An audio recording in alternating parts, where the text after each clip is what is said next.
Hey there everyone, in today's video I'm going to show you how to edit your professional profile on Twitter. So open up Twitter and afterwards you want to visit your profile here.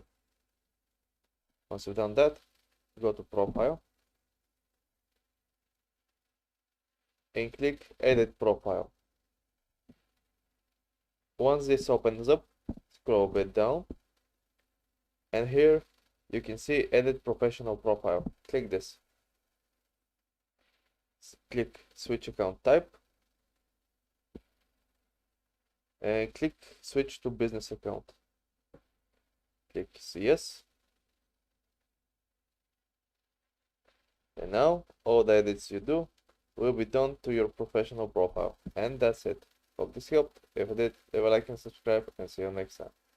Have a good one.